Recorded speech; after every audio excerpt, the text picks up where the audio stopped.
A blast so loud it shoved the ship's captain off his chair, even though he was more than 1,000 miles away. But that single shock wasn't even the strangest part of the Krakatoa eruption. The pressure wave raced around Earth not once but multiple times, which means barometers everywhere kept jumping like the planet had hiccups.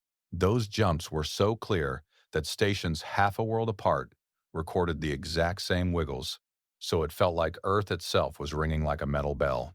And that's why scientists still use Krakatoa's signal as a benchmark for giant atmospheric shocks. So if you want more stories that hit this hard, stick around for the next one.